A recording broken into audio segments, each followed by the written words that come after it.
Good morning, everyone.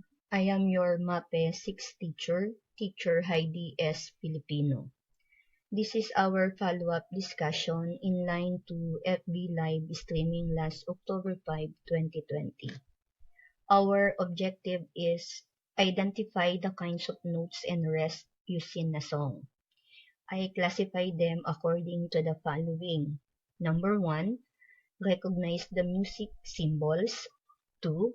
Identify the kinds of notes, rest, and value. 3. Illustrate the musical symbol. Okay, now let us start. Do you know some symbols that are used in music? Can you name one? So that are the stop, the notes, time signature, and rest. These are some musical symbols that are used in a song. Aside from this, we have also the clef, the lines, the breaks, the pitch, and so on and so forth. In composing a song, what is the thing you will consider? We will consider the notes and the rest. These two musical symbols represent what pitch to play and for how long. Also, it designates when to pause and not to play. What do we call to this type of musical symbol? This is a note. A note has three basic parts: the flag, the stem, and the note head. Again, this is a note. A note tells us to make a sound. Notes are symbols that represent sound in music. It also tells us that what pitch to play and for how long it will play. There are four basic notes in music. We have eighth note, quarter note, half note, and whole note. Aside from these basic notes, we have two additional, and that is the 16th note and 32nd note.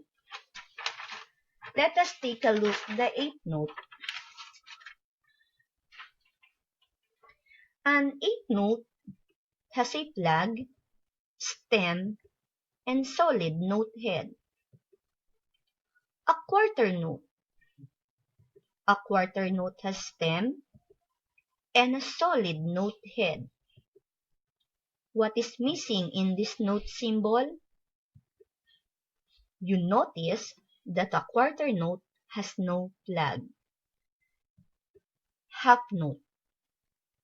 Half note has a stem and an open note head. What is missing in this note symbol? Just like the quarter note, half note has no flag. Whole note.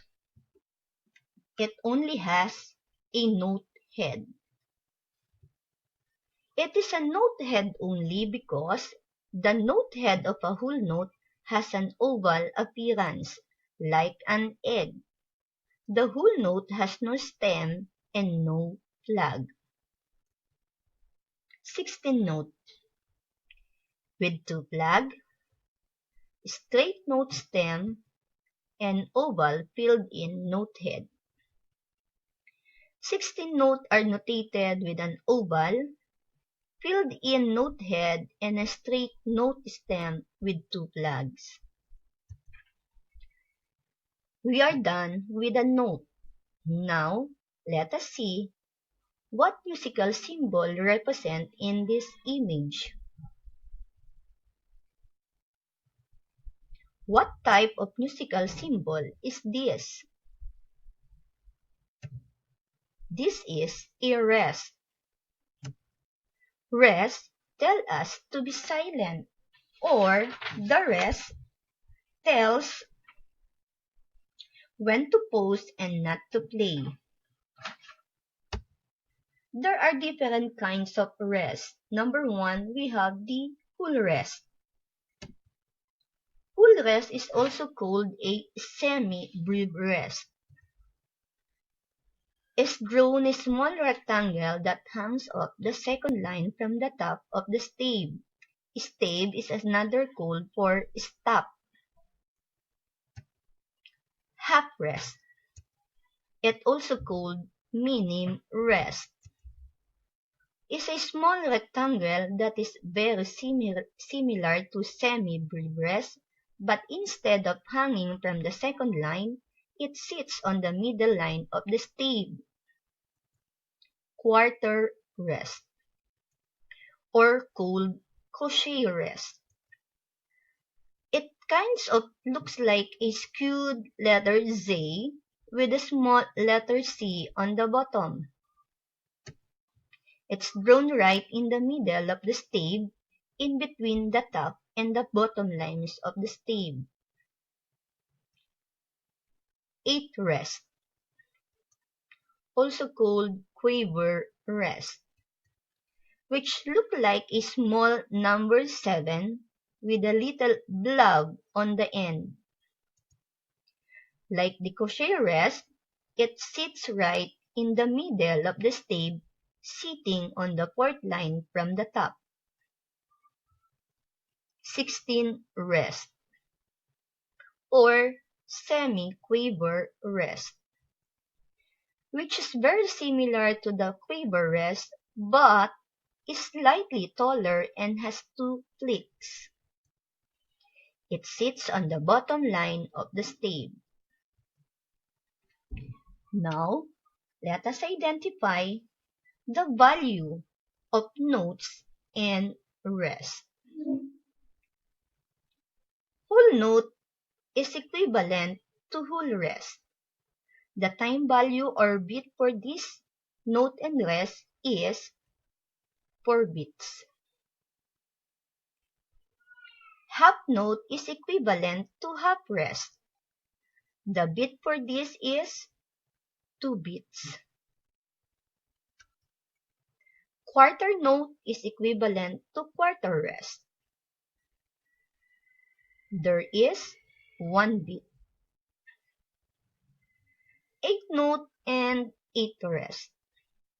1/2 a bit. 16 note and 16 rest. 1/4 a bit. Okay, do your task. We have task number 1. Give the equivalent rest value of the following notes. Do your answer in your notebook. Whole note, half note, quarter note, 8 notes, and 16 notes.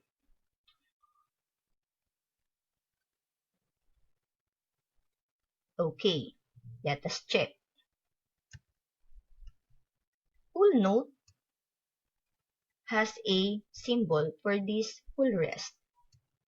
Half note for half rest. Quarter note for quarter rest. 8 note for 8 rest. And 16 note for 16 rest. Task number 2. Identify the notes or rest used in the rhythmic patterns.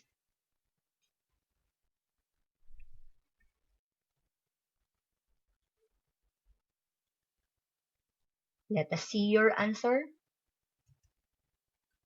Quarter note, half note. Next.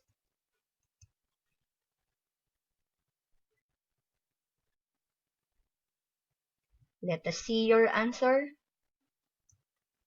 Quarter note and whole note. Next.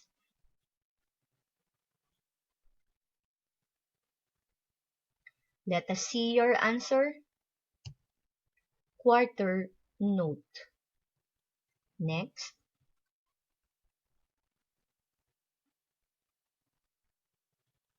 Let us see your answer. Quarter rest or crochet, half note, and quarter note. Next. Let us see your answer. Eighth note and quarter note. Next.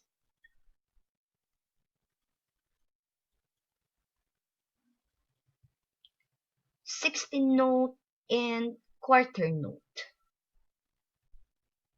Now, you know the different kinds of notes and rest and their value. Let us process what you know. This is an additional information for the notes and rest using the fraction form. Show the note symbol in fraction form. A whole note takes up the whole measure. What is the fraction form of whole note?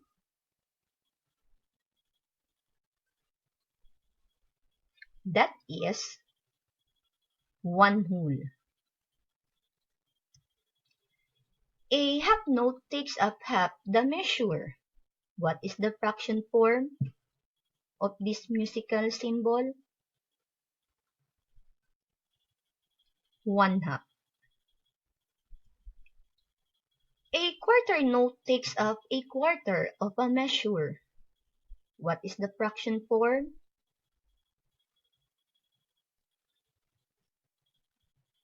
1/4. An eighth note takes up an eighth of a measure. What is the fraction form?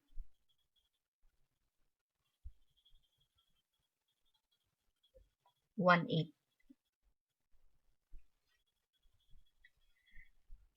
Let us answer your assignment given to FB Live. Number 1 question. Whole note and whole rest receive blank beats.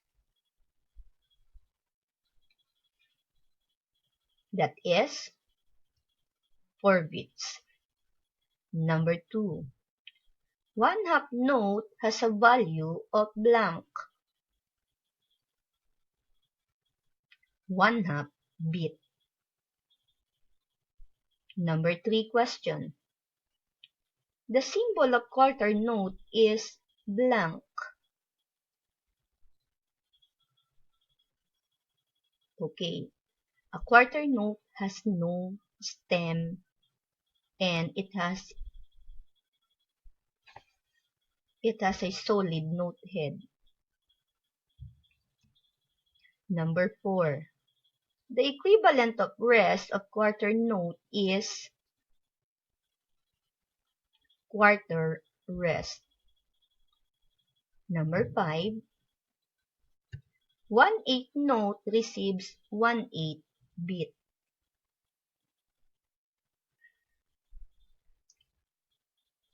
Let us have our concept.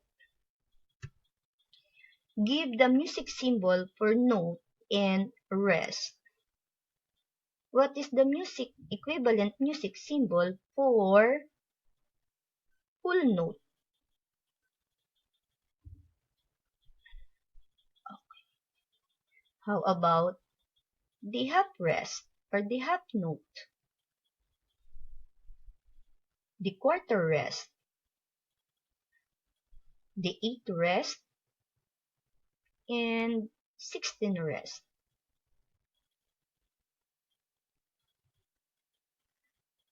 Okay, for our evaluation, try this on your module. Do not answer number 3 and number 10.